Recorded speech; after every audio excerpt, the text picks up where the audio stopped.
Saya Sofyan, saya profesional fotografer dan saat ini saya mengelola beberapa bisnis fotografi.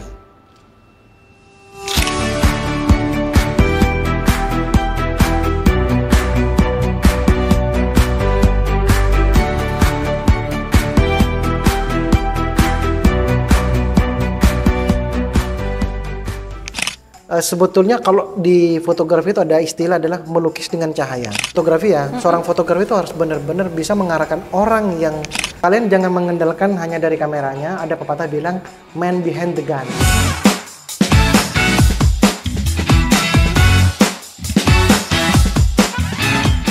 Halo, aku Duri Adiansa. Saatnya pemirsa bersama kami di Q-Case. Gimana? Berasa foto model yang selalu diarahkan gaya oleh sang fotografer, bukan? Yap, kali ini Q-Case bersama sang fotografer master kita, yaitu Sofyan. Hai Mas. Halo Nuri. Gimana kabarnya? Alhamdulillah baik. Alhamdulillah baik, ya. baik. Sejauh ini banyak job? Alhamdulillah ada. Oh ada. Kalau Ada. dari penekanan kayaknya banyak ya. Banyak itu relatif sih. Tergantung kita bawaannya lebih tenang atau cemas gitu. Kadang kita jobnya sepi malah cemas gitu kan. Oh. Jobnya banyak juga cemas Mbak Nuri. Iya benar. Aktivitas akhir-akhir ini apa sih sehari-hari biasanya? Aktivitasnya cuman mungkin ini ya lebih ke maintenance aja sih, manajemen, kemudian buat plan, kemudian juga ke customer sih, kita ngadakan riset dan seterusnya gitu Mbak Nuri.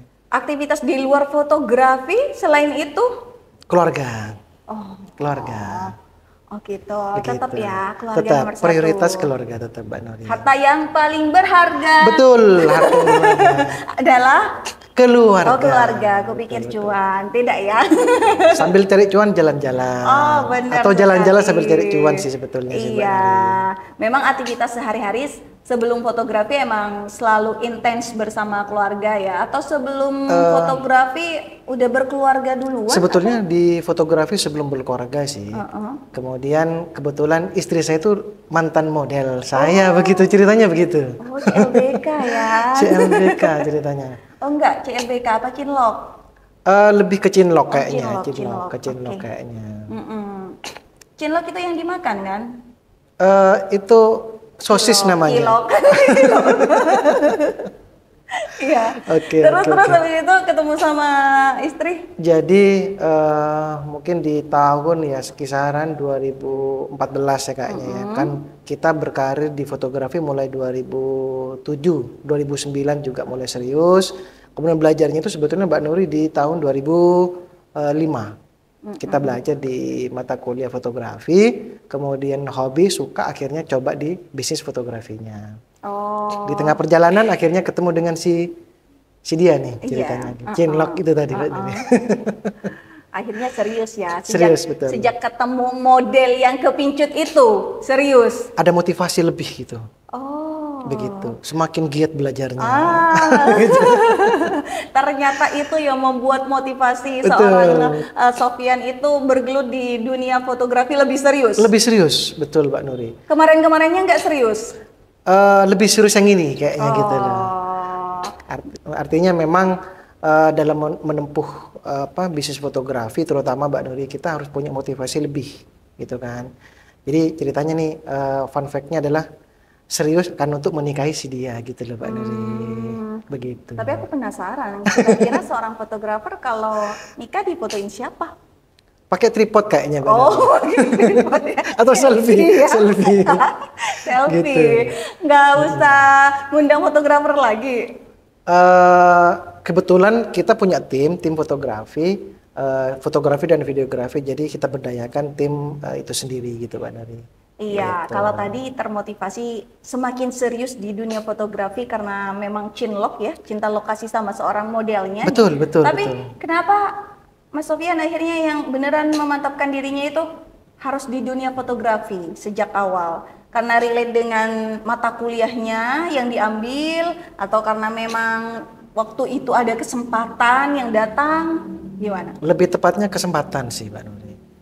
Kita kalau nggak ada kesempatan serasa hambar gitu Mbak Nuri.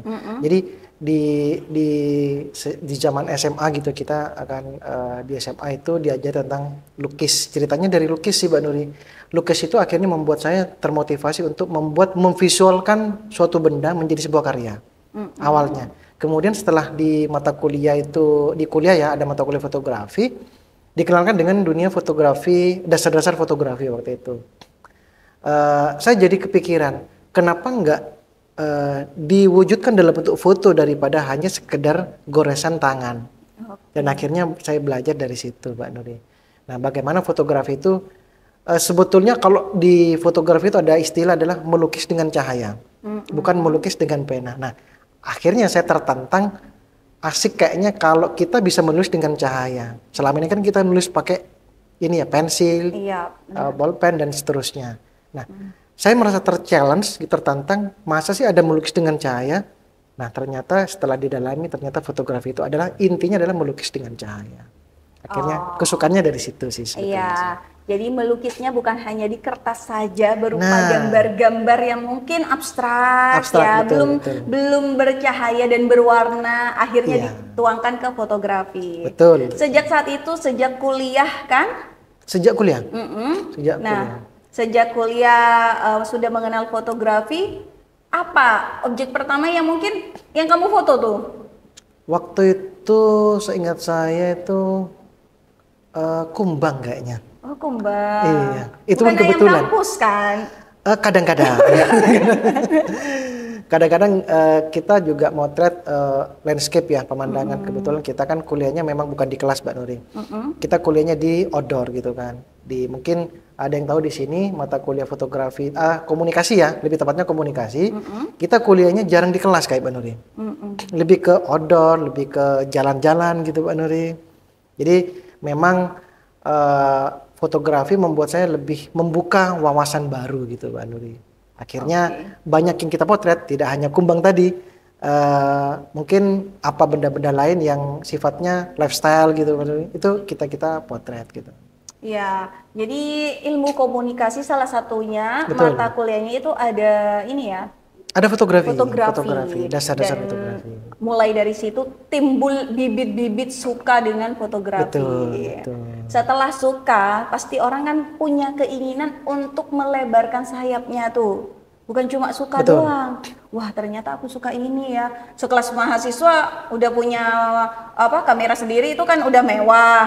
Berarti udah perekonomian udah nyaman gitu. Kebetulan perekonomiannya menengah tipis-tipis gitu. Jadi bisa dibilang kita memang dari keluarga yang sederhana sekali ya.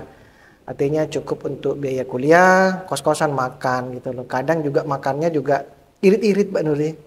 Jadi kita berusaha dari peluang itu tadi, saya mencoba peruntungan Mbak Nuri. Akhirnya waktu itu ada istilah pembuatan proposal bisnis. Jadi kita coba untuk mengajukan proposal dan ternyata ditolak Mbak Nuri. Bukan diterima. Nah, dari situ saya tidak berhenti karena kenapa? Karena hanya proposal masa menurunkan niat saya atau menggagalkan niat saya untuk di fotografi, tidak.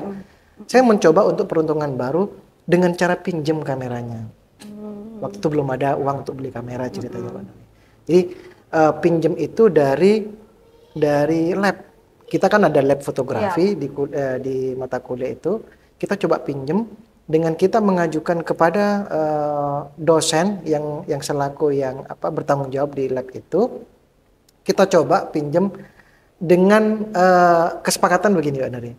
Saya pinjam kameranya Pak, tapi dengan catatan saya akan mengembalikan sebagian budgetnya karena saya dapat job nih, sebagian budgetnya untuk lab itu sendiri. Jadi seneng dong dosen, jadi ada pemasukan untuk lab kan gitu kan. Sekian lama, sekian sering dirasa saya sudah kok enak gitu kan, dapat uang saku tambahan nih. Selain uang saku tambahan bisa buat jalan-jalan dan seterusnya. Lab pun juga seneng nih. Akhirnya lab itu mengelola untuk peminjaman untuk alat-alat fotografi itu tadi ya. Kita juga happy dong ya, kita udah punya kamera, kita bisa job, bidang job artinya bisa dapat job tanpa harus bermodal, katakanlah begitu. Begitu Mbak Nuri. Ya, ini memang tipe-tipe anak kuliah milenialan ya, zaman-zaman Milenial. milenialan ya. Kalau anak-anak sekarang mungkin udah supporting orang tua terus. Kalau kita Ya. mah harus fighting ya. Harus Kalau fighting ada yang banget. kita suka, kita harus fighting untuk membuat kita bisa ini beli sesuatu itu dari Iya. kita sendiri ya Betul, kan. betul Mbak Nuri. Dari fighting yang begitu keras ya, karena memang medannya kamera itu Bukan murah, tidak bukan murah. tidak murah ya.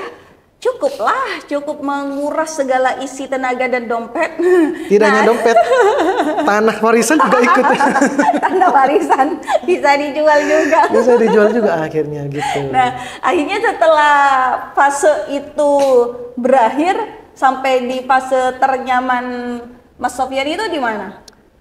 Ternyamannya itu di Setelah bisa beli kamera nggak? Setelah belum pinjam terus? Kita setelah lulus, sebelum lulus kuliah kan ini ada istilahnya kita naruh lamaran ke ini ke perusahaan A, B, C dan seterusnya. Kita dihadapkan dengan pilihan yang sulit, Pak Nuri. Satu sisi kita merupakan hobi, satu sisi harus membahagiakan orang tua versinya mereka. Bekerja pakai sepatu, dasi, seragam dan seterusnya. Oke. Jadi kayak mencoba melamar, akhirnya jatuh ke produksi siaran radio, Pak Nuri. Gitu. Jadi kebetulan saya pernah jadi announcer di salah satu radio swasta. Dari situlah saya berkarir, Pak Nuri, mengumpulkan pundi-pundi uang gitu, Pak Nuri. Gitu. Iya, berarti dari seorang announcer bisa mengumpulkan pundi-pundi uang, akhirnya fotografi yang agak tertunda, Betul. yang agak tertunda, akhirnya terrealisasi. Terrealisasi, betul. Oke, iya. Jadi memang begitu nih pemirsa, untuk seseorang yang mau memfokuskan diri menjadi profesi seorang fotografer atau apapun itu memang butuh effort yang gede ya, dan pengalaman yang juga luar biasa, bukan hanya pinjam-pinjam. Mungkin ini otodidak atau sudah dikembangkan ke profesional? Untuk punya sertifikat kayak? Kalau sertifikat kebetulan kita kan bukan trainer, Pak Nuri. Bukan trainer, jadi tanpa cukup izin ya, cukup siap aja untuk mendirikan usaha, kemudian izin usaha yang lainnya untuk yang melengkapi aja sih, Pak Nuri sebetulnya. Oh, kalau di dunia fotografi nggak ada pelatihan fotonya gitu yang dapat sertifikat atau qualified lah? Kebetulan saya setelah kuliah, itu lulus kuliah kita otodidak ya, menekuni. Sebetulnya begini, Pak Nuri, kalau di bisnis fotografi itu bukan di ilmu fotografinya. Kebetulan saya mematenkan diri saya sebagai bisnis fotografi. Jadi kebanyakan belajar bisnisnya daripada fotografinya gitu, Mbak Nuri.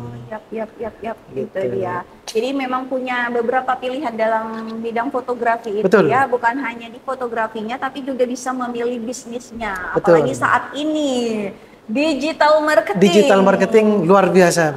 Oke, itu dia. Dan yang pasti pemirsa, kalau kita berbicara digital marketing, betul, itu erat kaitannya dengan era zaman sekarang di 5.0. 5.0. Benar kan? Karena di 5.0 mungkin semua orang sudah punya smartphone yang bisa memfoto dirinya sendiri atau objeknya apapun, bisa diedit sendiri, bisa ya mau dicantikin bisa ya kan? Mau difilter sebagaimanapun bisa. Ini juga merupakan tantangan bagi sang fotografer. Seperti apa sih tantangan di era sekarang di 5.0 seperti ini bagi sang fotografer, apalagi Kak Sofyan sendiri atau Mas Sofyan sendiri memfokuskan diri di bidang bisnis fotografer. Jangan kemana-mana.